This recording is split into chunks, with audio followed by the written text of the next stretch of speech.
Voilà, frères et sœurs, tous, vous avez certainement déjà installé ou commencé à installer votre crèche de Noël, malgré les circonstances particulières cette année, que ce soit à l'intérieur de vos maisons, peut-être à l'extérieur, vous avez affiché Noël. Et c'est vrai que dans la crèche, quand on déballe un petit peu, il s'agit de ne pas oublier les éléments essentiels pour qu'elle soit belle, pour qu'elle soit complète. Et la liturgie de ce 4e dimanche de l'Avent, nous permet, nous aussi, de compléter, on pourrait dire, notre chemin vers la fête de la Nativité, pour que ce soit une fête belle et vécue en plénitude. Et j'allais dire, l'élément clé de ce dimanche, de notre parcours d'Avent, c'est la Vierge Marie, mère de Jésus et notre mère. Au fait, sans elle, pas de Noël. Et l'Église, au fond, nous la donne un petit peu comme la première en chemin, qui nous conduit à ouvrir large notre cœur pour accueillir le Messie. Et j'aimerais juste partager avec vous aujourd'hui trois choses qui me semblent importantes et que Marie nous dit aujourd'hui pour chacune et chacun. Tout d'abord, il y a cette attitude d'accueil de Marie. Ensuite, j'aborderai le fait qu'on est invité à se laisser interpeller tout comme elle. Et puis, il y a le fait de mettre au monde Jésus, le Christ. Alors tout d'abord, avoir une attitude d'accueil de Dieu. Alors, si on prend la première lecture, on est parfois un peu comme le roi David.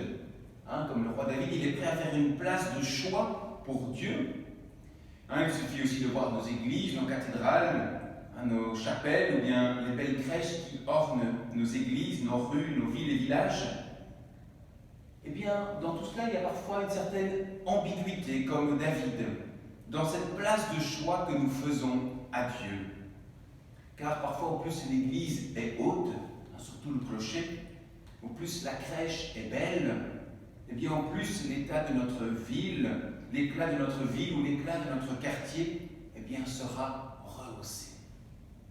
Comme le roi David, nous sommes assez sincères dans notre démarche, mais il faut bien qu'il y ait un lieu où les chrétiens se rassemblent, il faut bien que les gens puissent venir prier devant la crèche, mais parfois il y a quelque chose d'ambigu dans ce projet.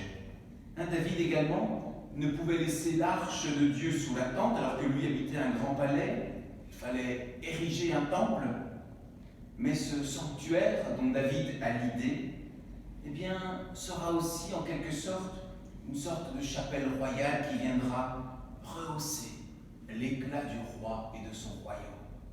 Ambiguïté, est-ce que c'est pour lui ou pour Dieu? Et Nathan, rappelle à David, au fond, l'important n'est pas tant de construire une maison rutilante pour le Seigneur, mais d'accueillir sa présence en nos cœurs. C'est dans nos cœurs que Dieu veut faire sa demeure aujourd'hui. Et donc aujourd'hui, frères et sœurs, les textes nous donnent à voir que la présence de Dieu est d'abord une présence à accueillir. C'est la première attitude de Marie qu'elle nous enseigne aujourd'hui. Telle Marie, nous sommes appelés à être des hommes et des femmes qui accueillent la présence de Dieu. Être des réceptacles où il y a une place afin que le Seigneur puisse venir y faire briller sa lumière. Que nos crèches, que nos églises en soient le rappel. Être des hommes et des femmes qui accueillent la présence de Dieu. La deuxième chose que nous dit Marie, c'est de pouvoir nous laisser interpeller. Marie était fortement interpellée lorsqu'elle a reçu le message de l'ange « Je te salue Marie, toi, comblée de grâce ».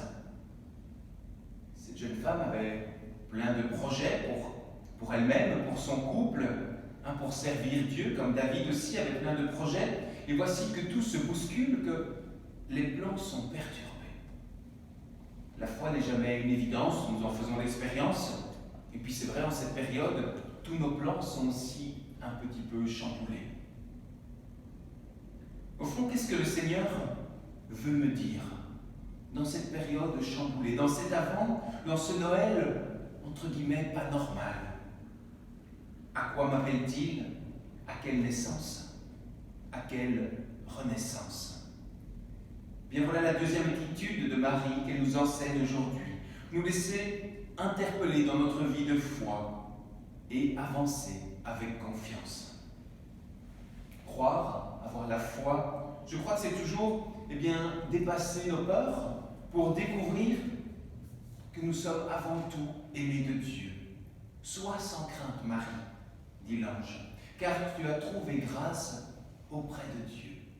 Bien que nous puissions entendre pour nous-mêmes ces deux paroles aujourd'hui. Sois sans crainte, car tu as trouvé grâce auprès de Dieu. Oui, Marie dépasse cette peur, ce bouleversement qui vient de cette rencontre avec Dieu, et le Seigneur lui dit de continuer à avancer avec confiance, car elle est aimée de Dieu. Oui, la foi n'est pas une évidence, n'est pas une sécurité. Marie a dû vivre aussi une série d'interrogations, mais avec confiance. Elle a osé croire à ce qui lui paraissait impossible. Et la troisième attitude pour ce dimanche, Marie nous invite à mettre au monde Jésus le Christ. Voici la servante du Seigneur, répond Marie à l'ange.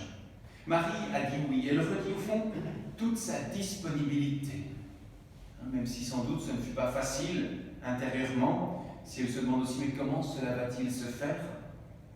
Eh bien avec Marie nous sommes aussi invités à la mission, au fond à porter Dieu au cœur de notre monde.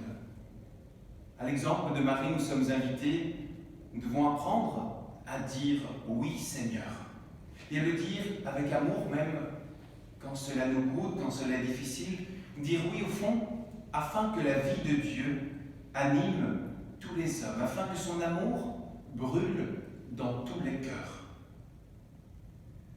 Mais au fond, c'est premièrement dans notre propre cœur que cet amour doit brûler. Et on voit que parfois nos cœurs, ils sont un petit peu affaiblis, que le feu de Dieu est un petit peu éteint. Il y a une hymne de l'Avent qui dit « Déchirons notre cœur et revenons au Seigneur ». Eh bien oui, prenons le temps, ces jours qui nous préparent à Noël, pour revenir au Seigneur, pour déblayer notre vie de tout ce qui l'encombre. Notamment le sacrement de la réconciliation vous est proposé chaque jour de la semaine pour accueillir pleinement le Christ et à notre tour, comme Marie, le mettre au monde. Voilà la troisième attitude que Marie nous enseigne, avoir ce cœur purifié, ce cœur qui accueille et met au monde le Christ, le Sauveur. Alors voilà, trois petites choses pour ces derniers jours qui nous conduisent à Noël. D'abord, nous préparer intérieurement, préparer notre demeure intérieure afin de pouvoir accueillir Jésus le Christ. Tout comme nous préparons nos crèches, préparer nos cœurs. À quelques jours de Noël, la maison de Marie de Nazareth nous invite à accueillir le mystère de Dieu, aussi dans le silence. Deuxièmement, nous laisser interpeller dans nos vies, parfois un petit peu surbookées, ou en tout cas bien occupées. À quelle naissance, à quelle renaissance est-ce que le Seigneur m'appelle? Donnons la possibilité au Seigneur d'agir dans notre vie et de répandre sur nous sa grâce. Et troisièmement, disons notre propre oui à Dieu pour entrer dans la vie donnée par Jésus. À l'image de Marie, figure de l'Église chargée d'enfanter son Sauveur au monde aujourd'hui, puissions-nous être ces lumières qui éclairent, qui rayonnent de ce Verbe de Dieu, ces lumières qui témoignent de la bonne nouvelle du Seigneur.